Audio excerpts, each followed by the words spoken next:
হযরত আনাস বিন মালিক রাদিয়াল্লাহু তাআলা আনহু থেকে বর্ণিত, তিনি বলেন, আমি রাসূলুল্লাহ সাল্লাল্লাহু আলাইহি ওয়াসাল্লামের কাছে বসা ছিলাম। তখন এক ব্যক্তি দাঁড়িয়ে নামাজ আদায় করছিলেন।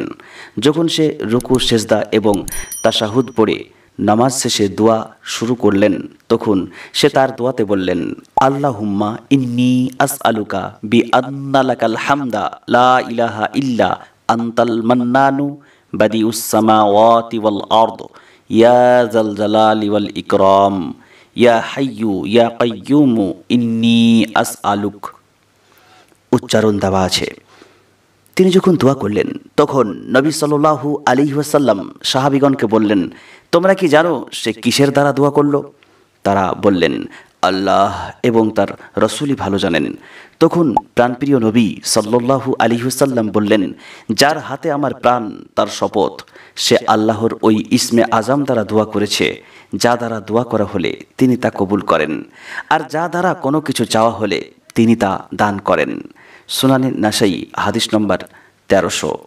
উক্ত হাদিস দ্বারা আমরা বুঝতে পারলাম এই দোয়াটির মাঝে ইসমে আজম রয়েছে, আর ইসমে আজম দ্বারা দোয়া করলে দোয়া কবুল হয়, কিছু চাইলে পাওয়া যায়। কিন্তু আমরা বেশিরভাগ মানুষ এই দোয়া দ্বারা উপকার লাভ করতে পারি না। কারণটা কি? এর কারণ হলো আমাদের ঈমান দুর্বল হয়ে গেছে, আল্লাহর উপর সঠিকভাবে ভরসা করতে পারি না। আল্লাহ দোয়া কবুল করেন এ আত্মবিশ্বাস আমাদের মধ্যে থেকে হারিয়ে গেছে। পাপের সাগরে এমনভাবে তলিয়ে গেছি যা বলার মতো নয়। সমস্ত পাপ থেকে তওবা করে খালিস মনে আল্লাহর কাছে দোয়া করলে অবশ্যই অবশ্যই মনের ইচ্ছা পূর্ণ হবে। আল্লাহ যদি চান তাহলে সব দোয়া কবুল হবে, মনের সব ইচ্ছা পূরণ হবে, সব স্বপ্ন পূরণ হবে। রাসূলুল্লাহ সাল্লাল্লাহু আলাইহি ওয়াসাল্লাম বলেছেন, দোয়া কবুল করবেন আল্লাহ, কিছু চাইলে দান করবেন। তার মানে খালিস মনে দোয়া করলে, কিছু চাইলে অবশ্যই দোয়া কবুল হবে, কিছু চাইলে পাওয়া যাবে।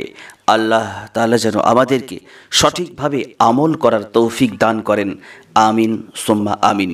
প্রিয় দর্শক মণ্ডলী, ইসমে আজম সম্পর্কে আরও বিস্তারিত জানতে হলে ডিসক্রিপশনে লিংক দিয়ে দেবো, একটি ভিডিও আছে ইসমে আজমের সম্পর্কে, তো আপনারা চাইলে দেখতে পারেন।